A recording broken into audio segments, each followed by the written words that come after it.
ambitious policies. So Trenton swam in the Thames to stop the annual Oxford and Cambridge boat race.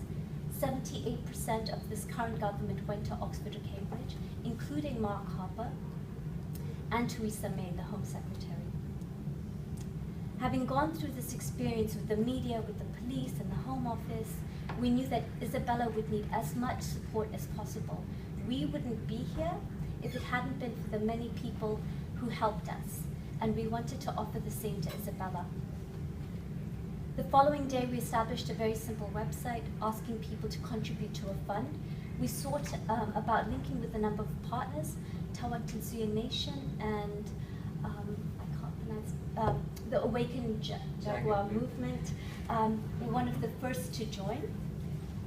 Together, we wanted to establish a network of support to help Isabella and her family. We knew that the media would be seeking to exploit and sensationalize the situation. At that time, we didn't know Isabella, but we could imagine the stress and pressure she was facing, the devastating impact of losing one's income at home and being forced into hiding. Our goal was to raise £10,000 to be used as Isabella wished to cover her shelter, her food, her legal fees, etc. Since then, we have learned a lot more about Isabella's personal situation, and it is utterly heartbreaking.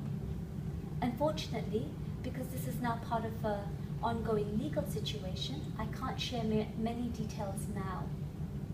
What I can tell you is that her family has been ripped apart. In terms of answering why did Isabella come to London, in many ways the answer is irrelevant. We, from the lands that have been colonized, robbed, have every right to come to Europe. As soon as Europeans left their shores to discover and lay claim to our lands and to enslave our people, their own borders disappeared. We do not need their permission, just as they didn't seek our consent when they embarked on their land theft and genocide.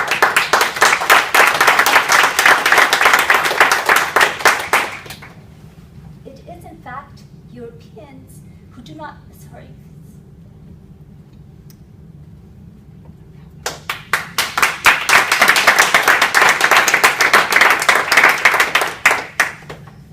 I always cry, sorry.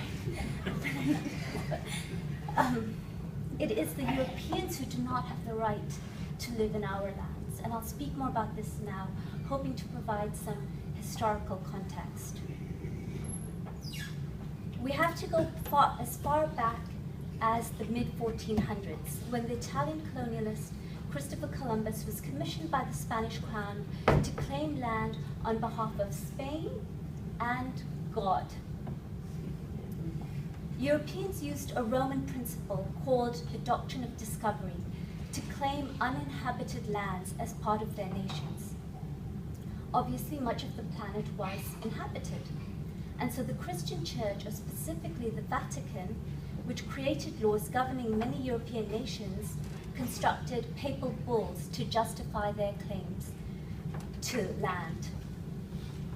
In 1452, a papal bull called Dum Diversas granted the Spanish and Portuguese crown, and this is a quote, the full and free permission to invade, search out, capture and subjugate the Caesarians and the pagans and any other unbelievers and enemies of Christ, wherever they may be, as well as their kingdoms, duchies, counties, principalities, and other property, and to reduce their persons to perpetual slavery. In short, take their land, subjugate them, and make them into perpetual slaves. And this is how they divided the entire so-called New World amongst themselves. What is significant here is that the church changed uninhabited lands to unchristian lands. They redefined what it means to be human in order to justify their theft of lands from far-off shores. The British, it was a little different with the British because they broke from the Vatican and started to issue their own royal charters. The language of these documents is almost exactly the same to subdue, to occupy, to take away property, and force people into slavery. This is a quote from Cecil Rhodes, who was a British official in Africa. We, as in the British Empire, quote, must find new lands from which we can easily obtain raw materials and at the same time exploit the cheap slave labor that is available from the natives of the colonies. So they occupied and claimed other people's lands with the intention of accessing and exploiting resources and labor. People in stolen lands were infiltrated with disease, with weapons, with religion, with language, with law, all tools used to benefit the oppressor and the oppressor's nation. This is an attack. This is war.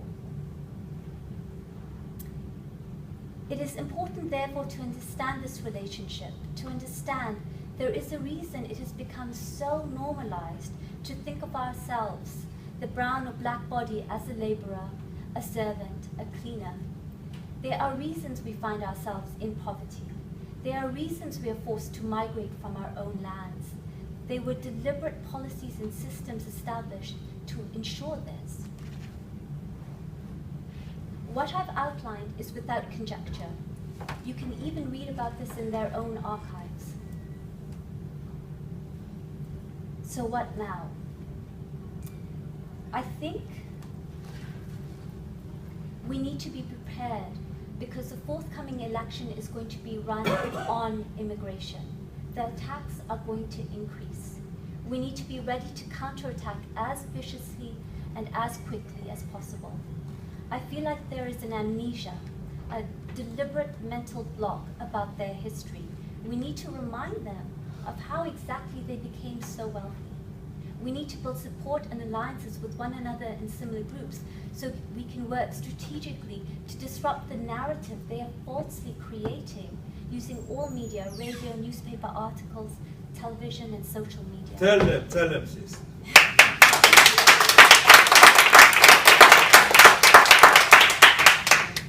It would also be brilliant to establish a strong network and infrastructure so people facing this situation can have shelter, food, legal advice, campaign support, financial support, and hopefully this meeting might be the first of many to come in which we can build this. In terms of Isabella's situation, there will soon be more information released and a much more public campaign to support her. In the meantime, there are a number of ways to assist. We have raised just over £2,000, but the donations have stopped. Any financial contribution you make would be wonderful. No amount is too small. We have a Facebook page, so please join the group and share. There is a petition, please sign and send it to your friends. And let us know if you wish to join the campaign as a partner. There's very soon going to be a strategy meeting with various people to kind of think through how to approach the logistics of her legal situation.